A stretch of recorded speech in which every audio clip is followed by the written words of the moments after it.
महोदय मैं पुनः एक चीज कहना चाहूंगा महोदय, 30 सेकंड 45 सेकंड का समय चाहूंगा आदरणीय परमेश्वर है।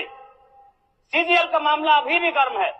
यदि सरकार को लग रहा है वो सच्चे हैं तो सांच को आंच क्या करा लीजिए जांच, सांच को आंच क्या करा लीजिए जांच। और अब कब तक बहाना दीजिएगा कि ये विपक्ष की साजिश है? विपक्ष के सारे पे छात्र सड़कों पे नहीं है, सपने टूट रहे हैं, सपने नेस्तनाबूद हो रहे हैं, इसीलिए छात्र सड़कों पर है। और याद रखिएगा उनके सपनों के बीच कोई आएगा, पहाड़ आए, दरिया या चट्टान आए, छात्र टकराएंगे महोदय।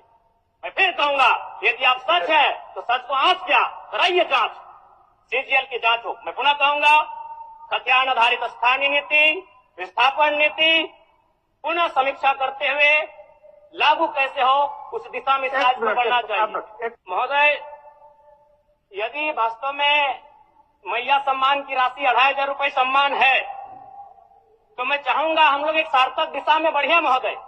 आज जितने भी माननीय हैं उनको बस की सुविधा दी जाए, जितने भी माननीय हैं अपने घर से एक ट्रेन की सुविधा से सदन आए, जितने भी माननीय हैं वो अपना टीए भत्ता का त्याग करे, जितने भी माननीय हैं यह जांच हो कि उनके बच्चे सरकारी स्कूलों में पढ़ते हैं या गैर सरकारी स्कूलों में पढ़ते हैं, निजी स्कूलों में पढ़ते हैं, इस विषय का भी जांच हो। अगर उसमें अगर कसौटी में उतरते हैं हम कहेंगे ये मैया सम्मान योजना है, और नहीं तो इसे केवल और केवल जिस सपने के साथ ये राज्य अलग हुआ था वो सपना कहीं ना कहीं अधूरा होगा महोदय। 2500 रुपया सम्मान की कसौटी नहीं होगा। सम्मान तभी होता है जब समानता से आता है, समानता है तभी सम्मान है। अगर समानता नहीं है महोदय तो किस सम्मान की आप बात करते हैं? अध्यक्ष महोदय,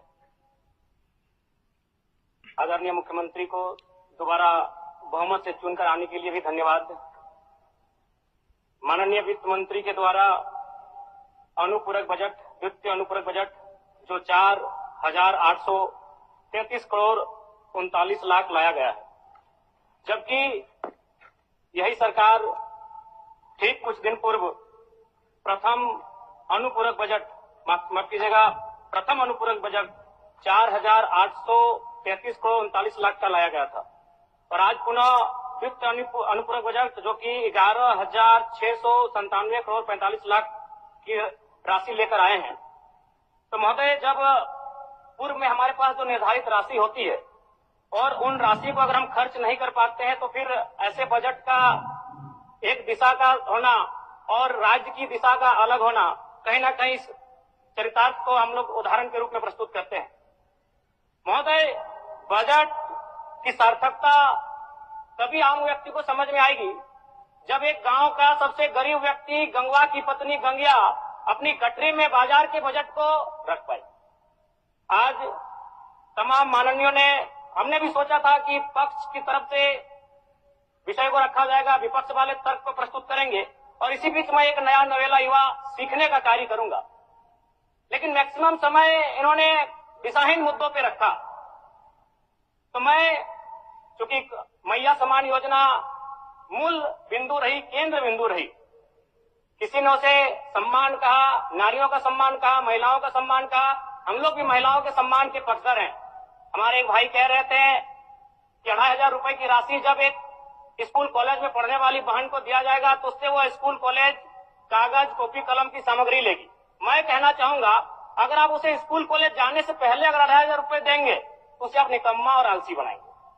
यदि आपको उस राशि को देना है तो उसके स्कूल कॉलेज जाने के बाद दीजिए, स्कॉलरशिप के रूप में दीजिए। मैं आज पुनः कहूंगा क्योंकि आप सत्ता पक्ष में हैं, आप संभवतः अपने इस विषय को बचाएंगे, आप अपना पक्ष रखेंगे कि आपने मैया सम्मान योजना एक महान कार्य किया है। लेकिन मैं फिर कहूंगा 18 साल 25 साल 30 साल की लड़कियों को जो आप फ्री में 2500 रुपए दे रहे हैं, आप उनकी प्रतिभा को हनन कर रहे हैं, आप उनकी प्रतिभा को नकारात्मक दिशा में ले जाने कार्य कर रहे हैं महोदय। मैं इसे आप स्कॉलरशिप का रूप दीजिए। आप 2500 रुपए देना है स्कूल से पहले देंगे ना, मैं कह रहा हूं, मेरी भी सैकड़ों बहनें हैं गांव में। अगर आप स्कूल जाने से पहले 2500 रुपए उनके हाथ में देंगे, उस पैसे को वह गलत कार्यों में, गलत नहीं कहेंगे, कुछ ऐसे कार्यों में खर्च करेंगी जो लुभावनी हो। स्कूल जाने के बाद, अटेंडेंस के बाद अगर आप देंगे स्कॉलरशिप के रूप में तो वो बहन स्कूल तक जाएगी।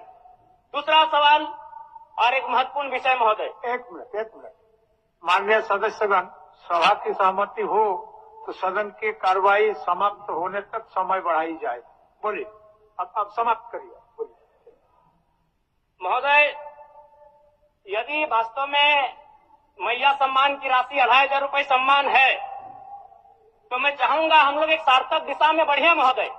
आज जितने भी माननीय हैं उनको बस की सुविधा दी जाए, जितने भी माननीय हैं अपने घर से ट्रेन की सुविधा से सदन आए, जितने भी माननीय हैं वो अपना टीए भत्ता का त्याग करे, जितने भी माननीय हैं यह जांच हो कि उनके बच्चे सरकारी स्कूल में पढ़ते हैं या गैर सरकारी स्कूल में पढ़ते हैं, निजी स्कूल में पढ़ते हैं, इस विषय का भी जांच हो।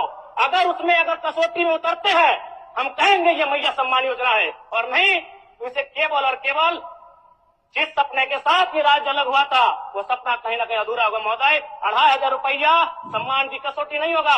सम्मान तभी होता है जब समानता से आता है, समानता है तभी सम्मान है। अगर समानता नहीं है महोदय तो किस सम्मान की आप बात करते हैं महोदय? मैं पुनः एक चीज कहना चाहूंगा महोदय, 30 सेकंड 45 सेकंड का समय चाहूंगा। आदरणीय परम श्रद्धेय, सीजीएल का मामला अभी भी गर्म है।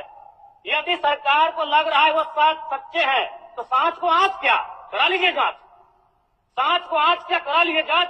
और अब तब तक बहाना दीजिएगा कि ये विपक्ष की साजिश है। विपक्ष के सारे पे छात्र सड़कों पे नहीं है, सपने टूट रहे हैं, सपने नेशनल नाबूद हो रहे हैं, इसीलिए छात्र सड़कों पर है। और याद रखिएगा उनके सपनों के बीच कोई आएगा, पहाड़ आए, दरिया आए या चट्टान आए, छात्र टकराएंगे महोदय। मैं फिर कहूंगा यदि आप सच है तो सच को आंच क्या कराइए जांच, सीजीएल की जांच हो। मैं पुनः कहूंगा खतियान आधारित स्थानीय नीति, विस्थापन नीति पुनः समीक्षा करते हुए लागू कैसे हो उस दिशा में राज्य को बढ़ना चाहिए। और महत्वपूर्ण विषय महोदय मैं ये कहना चाहूंगा, हो गया माननीय जयराम कुमार जी, हो गया। धन्यवाद महोदय। सरकार के